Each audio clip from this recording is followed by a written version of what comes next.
Well, hello again, friends. Few things to get through today. The first thing I'm going to say is that I received a notification from the guards that I was to be in Belmullet Court tomorrow. I will not be going. Now, we'll come back to that in a few moments and explain a bit more. First thing I want to cover is the three men who are currently in Mountjoy prison because they allegedly committed contempt of court. Several problems with this. Okay, this is Colin, Kevin, and Anthony. The first thing I'd like everybody to know is that there will be a demonstration outside Mountjoy Prison this coming Saturday, if we can gather around 1:30, and there is a plan. Okay, so those of you who want to show your support, quite a few people have promised to show up. It will be obviously a lawful assembly, and but we need the establishment to hear what we have to say about this.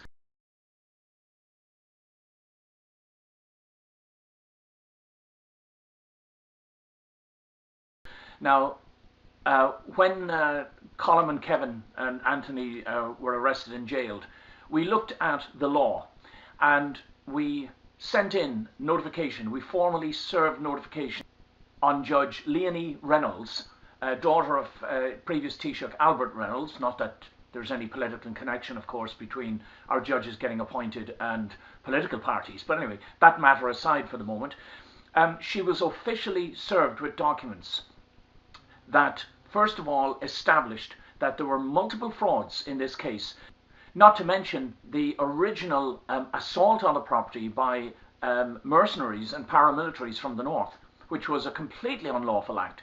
And therefore, based on that unlawful act, you cannot have any subsequent lawful actions. To quote the European courts, it is an absurdity for the establishment to break the law in order to enforce the law. So we served documents on Miss Reynolds. We also served her the section from the Integrity Ireland S.O.S guide.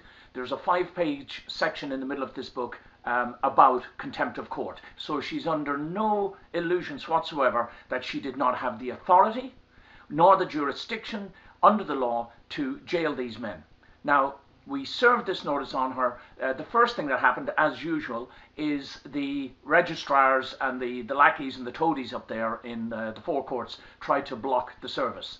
So we put them on notice as well. If you do this, you're obstructing justice. And since then, we have now lodged a criminal complaint and an application for a summons against the registrar, the senior registrar at the forecourts, for obstructing justice.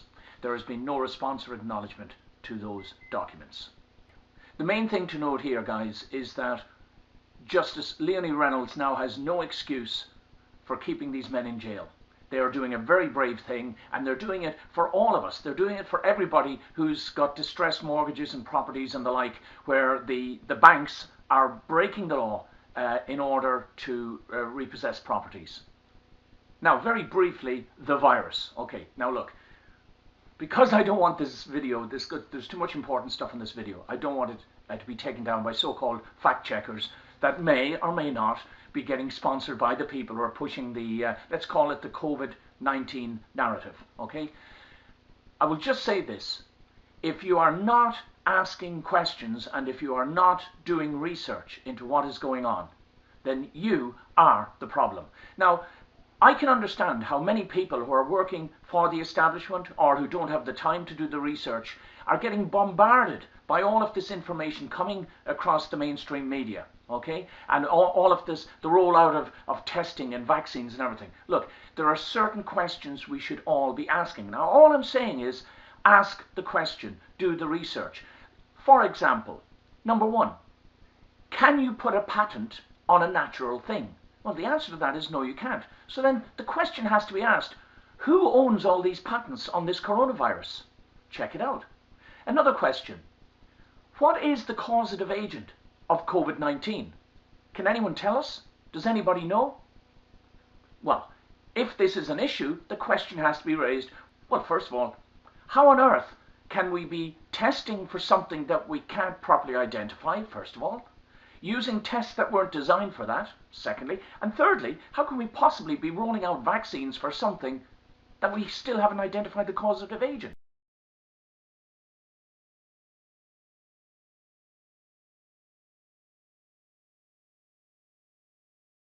Now, this is a legitimate, reasonable question, and it naturally leads to other questions about, well, what else may be going on here if it's not a genuine, pandemic, if it isn't a genuine pandemic? Because apparently the latest figures in suggest that actually less people have died this year worldwide than did last year. And again, that needs to be looked at, investigated, and understood in context of the official narrative. Please follow through. Now, people might ask, yeah, but surely we have to, we have to be able to trust the establishment. We have to be able to trust governments and the powers that be. Very briefly, this will be the subject of an upcoming book, deliberately written for the ordinary person who may not be very familiar with psychological concepts and big business and financial institutions and all that. But basically, what has happened is that since the Second World War, there has been, with the establishment basically of both capitalism and communism, these two supposedly competing entities, but in fact they both promote a ruthless, ambitious type who can exploit others. Now, a very small percentage of the population are what are known as clinical psychopaths. Now, this is scientific. There are studies done to prove this, to establish all this. But what has happened, while we've all been sort of sleepwalking through our blissful democracies and enjoying, really, the best period in history, at least for those of us who live in first world nations, but while we've been sort of not paying attention, what's happened is nearly all of the positions of power and authority across the world, nearly all of them have become populated with psychopaths, sociopaths, and their toadies and lackeys that abjectly serve them. Now, I can't say any more than that right now because we need to get through a few other issues as well. But please watch out for this upcoming book. It will help you understand how it could be possible, even, that a collection of very powerful, wealthy people and individuals and institutions around the globe could be engineering some sort of population control, which clearly you can see is happening already. The question is it legitimate? Is it qualified? Or is it not? And I would add one other point here. There is a valid argument to say that humanity has gotten out of control, that we're destroying the planet, that we're not going to be able to feed ourselves, that it's becoming unmanageable, etc., etc. There is an argument for that. But if the solution to that is to reduce the population, then there are ethical, honest, moral ways to do that. It should not be getting done on the back of what might be the biggest lie in history. Might be. Fact checkers, please keep cool. I'm going to drop the subject now and move on to the next thing.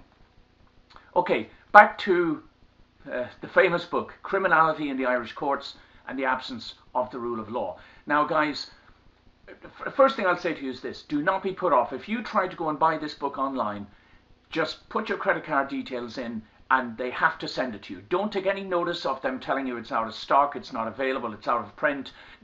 It's all designed, and you can guess yourself who's behind this, it's all designed to try and suppress people from looking at this book. Now, why is this important? Because it contains the names, the photographs, the crimes being committed by over 100 officials and office holders in Ireland. And it could just as easily have been 300, and we're hoping eventually that it will be, okay? But you have to ask yourself, why hasn't a single person named in this book made any sort of an objection? All the institutions of the state were served this past couple of weeks, apart from also being served multiple times in the past couple of years. We have been stonewalled across the board. Now, eventually last week we got 2 notifications back from the Department of Justice that they had at last got a committee, a Justice Committee set up and a Joint Petitions Committee set up, and they're at least acknowledging now that they've received this document. But we're not sitting around waiting for them. We've given them plenty of notifications about what we were going to do. And as you already know, we have now set up 2 institutions that are going to be working very closely together. The first one is the Integrity Ireland Findings Committee, all right? And the second one is the People's Tribunal of Ireland. Now again, because I am a member of council on the People's Tribunal, but I'm not in a position to speak collectively for everyone. So all I will ask is that you please go onto the internet, have a look at what's happening over there. Because one of the things we've done already, We have set up a one-page instruction for everybody out there. If you have a problem that you need to be resolved, and particularly if you're going into the courts or dealing with the guards or the legal profession, we're suggesting that you go to the Integrity Ireland Findings Committee, go on to the homepage, you'll see a term, Asseverations. It's all explained there.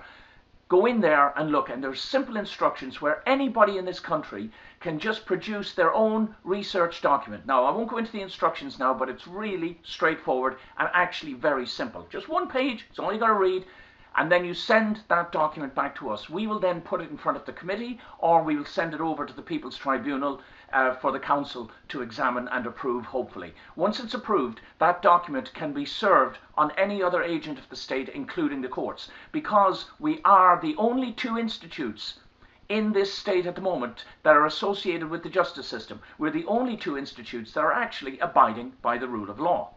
And therefore, we are claiming authority over, or at least the documentation we're producing will have jurisdiction and legitimate legal authority over any agents or agencies of the state that are engaged in unlawful, criminal, amoral, or dishonest conduct. It's really that simple. Now, it may not surprise you that the harassment bill, this bill that's been brought in to tackle this, what they call revenge porn and the like on the internet, which clearly is something that needs to be dealt with. But they're doing it again. They're slipping in a clause, Section 4. Now, if you look at the terminology in Section 4, what it basically says is, you or I can go to jail if we produce a book like this, which has photographs and images of people in it, and it causes them any distress, alarm, or they claim that it is offensive. Now, it doesn't say anything about the truth. It doesn't say anything about, well, if the claims are true. In other words, like in this book, we have named over 100 officials and office holders in this state. We have outlined the crimes they're committing. We have detailed all of the procedures we followed to try to have them held to account, and all of the tricks and devious means by which the establishment is covering up for them, and unlawful, of course, right? Now, if they have their way, this sneaky Section 4 will be slid in under this other legitimate cause, and all of a sudden they will be able to come after someone like me for producing a book like this simply because, quote, it caused them distress. Now, I've already faced criminal charges myself on spurious allegations. By talking firmly to someone, they go off then and allege that they felt threatened and terrified, and the next thing you know, I'm facing criminal charges, based on this ridiculous allegation. My response to the man concerned, Peter Mooney, I hope you're watching, Castlebar Court Service Manager, was go and join a gym. Now, in the meantime, we've also been dealing with this conspiracy to murder. Now, this is really almost unbelievable, guys. What does it take to get a policeman to investigate something? We reported a conspiracy to murder to the UK authorities in June this year. We have all the evidence. Now, I can tell you now, 4 months later, they are falling over themselves to try and bring out, and they've sent us now a 15-page report trying to justify all of the lies they told us, all of the failures and refusals to investigate, by sort of redirecting us down a cul-de-sac and saying, oh, well, if you want to complain about the way the police handled your issue, this is the procedure. And I go, stop a minute. Well, what we're complaining about is the fact that we told you that someone paid someone £10,000 to have their husband murdered. And you guys haven't asked us for the name of the person who was paid the money. You won't confirm that the man, the target, has been alerted to the danger. Why not? Well, I'll tell you why not. Because in our original statement, we told them that this crime was linked to other crimes that have happened here in Ireland that implicate members of An Garda Síochána, and some of them in very senior positions. That's why nothing's happening. Now, we since sent, believe it or not, we sent this information. We just sent a letter back to the Police and Crime Commissioner in Bristol, and alerting her to the fact we've had enough. We're not dealing with you guys anymore because you have proven yourselves to be corrupt, you're lying, you're covering things up, so we're going to release this letter that we're sending to you to the British media. So 150 British media outlets got this information on Sunday. Now, I know it's only Tuesday. We've had one tentative response so far, just redirecting us to send it to a different email address. That was from Channel 4 News. Who knows? Maybe they're going to pick up on this. But for some reason, nobody's interested. And we close the letter with the final line saying, it should not be the case that people who are accused of murder, assault, and conspiracy to murder do not even get investigated just because they happen to be in some way politically connected. Okay, finally, as we come back around now to the court case up in Belmullet tomorrow, which I'm not going to attend to, you're probably asking, what's the title all about? You know, bread, eggs, and outlaws. You know, well, it's a simple analogy, guys. If you live in a village and the local shopkeeper has the contract to bring in bread and eggs. Now, you need bread and eggs to feed your children, so you have to go to the shop. But variously, they haven't ordered enough in, he's forgotten to order them, and meanwhile your children are going hungry. Well, how much of this do you put up with before you end up saying to the shop owner, look, I'm going to go direct to the baker and to the poultry farmer and get my eggs and milk from... Oh, you can't do that. I've got the contract, I've got the franchise, I'm the person who brings in the bread and the eggs. And you say, yeah, but you're not doing it. Now think of this in context of some of the institutions of state. Think about it in context of the courts in particular. They are not providing us with justice. In many cases, they're doing exactly the opposite. And when we go to get our bread and our eggs from them, we find the eggs are rotten and the bread is moldy. What fool keeps doing this? Well, certainly not me. And this is why we've set up these two institutions. Now, again, there's no reason why the courts should have anything to fear.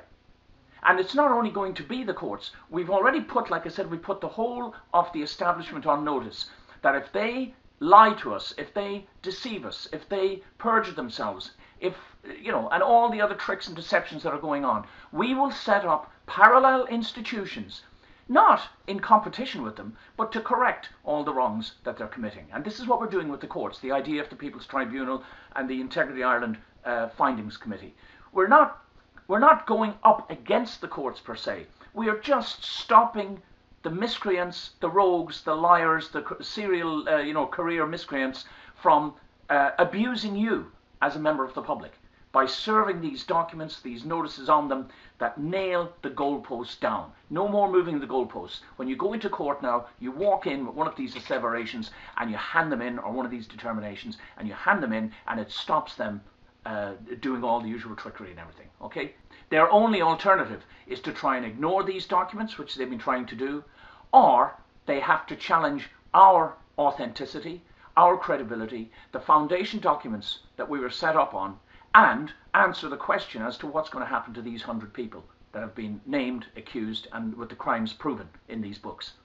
They don't want that conversation, and we need the public to get behind us on this, guys, okay? Now, on that same note, I was recently contacted by a mother of 3 or 4 children. I won't go into the details, obviously, but she is being serially messed about by the president of the district court, a man called Colin Daly. Now, my response to her is, what are you doing dealing with that man? He is one of the 100 people named in that book. Not only that, but there are criminal applications for criminal summonses waiting up in the CCJ to be activated against him. We have served this other notice, the notice of proscription and exclusion, has been served on him. In other words, we're saying to him, you are dishonest, you are not abiding by your oath of office, you are breaking the law, and you have lost all claims and jurisdiction to be a judge in any matter that I am involved in. I will not deal with you. I've served the notice on him, right? But here's the interesting part.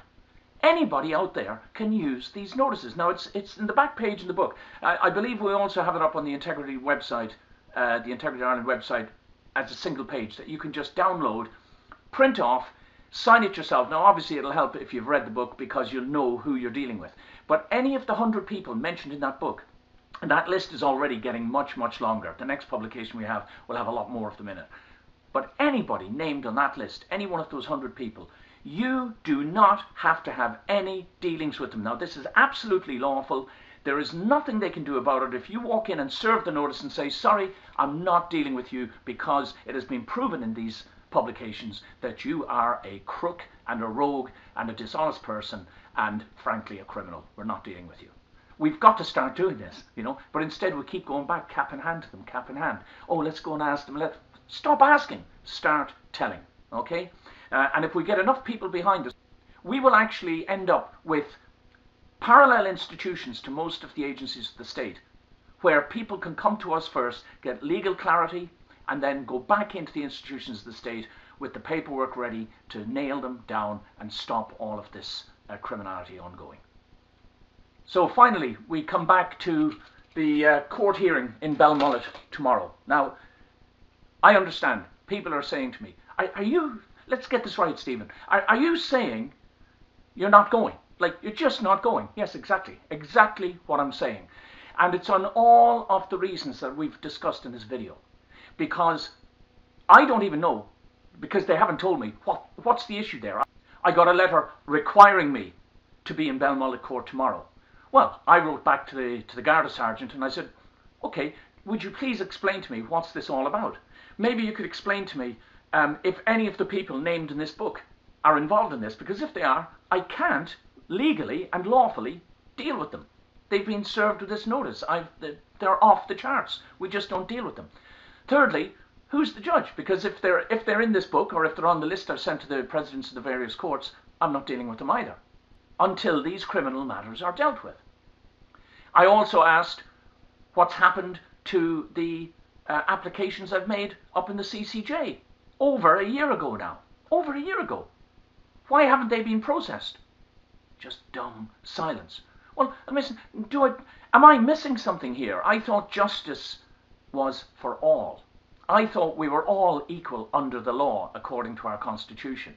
But it seems that you guys, and especially you corrupt guys, just want to use the law as a weapon to beat us down. But when you do something wrong, oh, it doesn't apply to you. That's not how a democracy works, guys. So, for all of the reasons I've laid out, I'm actually saying, and I'm declaring this directly to you out there, the people who require me to be in Belmullet Court. You come back to me with a lawful reason why I should be there. You come back to me with a guarantee that you're not involved in criminal activity. And finally, of course, you come back to me with an explanation of how all of this criminality, all the way up to the Supreme Court, is going on behind the scenes. Yet you expect me to turn up and partake in criminal activity? No, it's not going to happen, guys.